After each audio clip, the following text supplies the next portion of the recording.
Welcome to our special holiday edition, where we uncover the truth behind some of the most common Christmas tree myths. That's right, folks.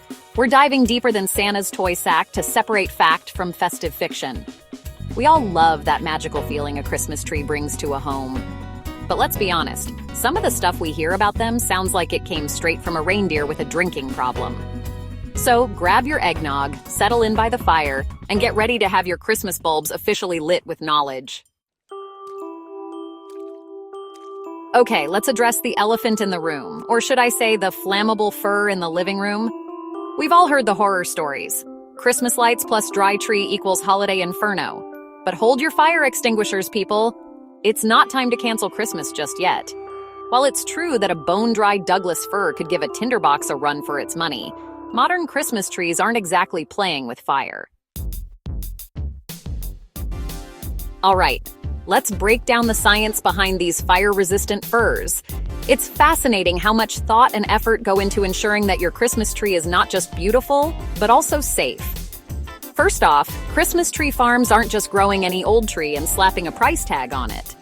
These farms are meticulously managed, and the trees are carefully cultivated over several years. These trees are specifically chosen for their needle retention, which, believe it or not, plays a big role in fire resistance. Needle retention means the tree stays lush and green longer, reducing the risk of it drying out. The less likely a tree is to shed its needles, the less likely it is to become a dried-out fire hazard. This is crucial because dried needles can catch fire easily, posing a significant risk. On top of that, many trees are treated with fire retardants, which are basically special chemicals that make it harder for them to ignite. These treatments are applied meticulously to ensure even coverage. Think of it like giving your tree a superhero suit of fire protection. This extra layer of safety helps to prevent any accidental fires from starting. And don't worry, these treatments are regulated to make sure they're safe for your home and family.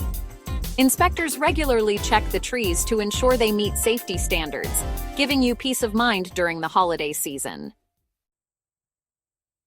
Now, some folks will tell you that real Christmas trees are bad for the environment. They'll hit you with the whole chopping down trees argument, which, on the surface, might sound kind of convincing. But hold on to your Santa hats, because this is where things get interesting. Turns out, real Christmas trees are actually a renewable resource. That's right, they're like the gift that keeps on giving. For every tree that's harvested, multiple new seedlings are planted in its place, which helps to absorb carbon dioxide from the atmosphere and combat climate change. Artificial trees. The plastic pretenders of the holiday season. Now, let's talk about those artificial trees, the plastic pretenders of the holiday season. They come in all shapes and sizes, glittering with the promise of a hassle-free holiday. But is the convenience worth the cost? Sure, they may seem convenient, but when it comes to the environment, they're about as welcome as a lump of coal in your stocking. These trees, often made from non-biodegradable materials, contribute significantly to holiday waste. You see, most artificial trees are made from PVC, a type of plastic that's notoriously difficult to recycle. The production process itself is energy-intensive and releases harmful chemicals into the environment. So when your fake fir finally bites the dust, it's likely going to end up in a landfill, where it'll take hundreds of years to decompose. Unlike real trees, which can be composted or turned into mulch, artificial trees just sit there taking up space. And let's not forget about the carbon footprint of these artificial imposters. From manufacturing to shipping, the environmental impact is substantial. So next time you're considering an artificial tree, think about the long-term effects on our planet. To water or not to water? The H2O of Christmas trees. All right, let's talk tree hydration. Now, I'm not saying you need to start giving your Christmas tree daily bubble baths, but a little H2O goes a long way. You see, even though those trees look tough with their prickly needles, they're actually pretty thirsty fellas. Think about it. They've been chopped down and brought into your cozy, heated home, which can dry them out faster than you can say Rudolph the Red-Nosed Reindeer. The right way to water your tree. No, it doesn't involve a straw. So, how much water does a Christmas tree actually need? Well, a good rule of thumb is to give it about a quart of water for every inch of its trunk diameter. And no, you don't need to get down on your hands and knees with a measuring tape. Just eyeball it, you got this. Artificial versus real. The Great Christmas Tree Cost Showdown. Now let's talk about everyone's favorite subject. Money. You might think that buying an artificial tree is a one-time investment that will save you money in the long run. But hold your reindeer, Scrooge, because that's not always the case. Sure, artificial trees might seem cheaper up front, but those costs can add up over time. You see, those fake firs don't last forever. Real trees.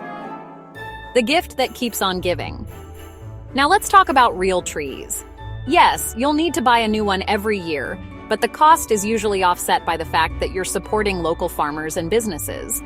Plus, there's something magical about bringing a fresh, fragrant tree into your home every holiday season. Christmas tree allergies. Separating fact from festive fiction. Let's clear the air about Christmas tree allergies, shall we? Many people believe that the tree itself is the culprit behind their sneezing fits and itchy eyes during the holiday season. Now, I know what you're thinking. I swear every time I get a real tree, my eyes water, my nose runs, and I sound like I'm auditioning for a Rudolph impersonation contest. It feels like the tree is out to get you, right? But here's the thing. It's not actually the tree itself that's causing your allergies. The tree is just an innocent bystander in this festive drama. More often than not, it's the dust, mold, and pollen that can hitch a ride on those festive branches. These tiny particles are the real culprits behind your holiday discomfort. Think about it. Those trees have been hanging out in a forest or a farm, collecting all sorts of allergens along the way. When you bring them into your home, you're also bringing in a little piece of the outdoors, complete with all its microscopic hitchhikers. Allergy-proof your holidays. Tips for a sneeze-free season. So how do you avoid turning your living room into a sneeze fest? Well, first off, give your tree a good shake before you bring it inside. This will help to remove any loose needles, dust, or other allergens that might be clinging on for dear life. You can even hose it down with water and let it dry completely before bringing it inside. It's like giving your tree a little pre-holiday spa treatment. Happy holidays and happy tree choosing! Thanks for joining us in debunking these Christmas tree myths. We hope you have a safe and happy holiday season. Don't forget to like, share, and subscribe for more holiday tips and facts. Most importantly, remember, whether you prefer a real tree that makes your home smell like a winter wonderland or an artificial one that will last for years to come, the most important thing is to choose a tree that brings you joy. Happy holidays, everyone!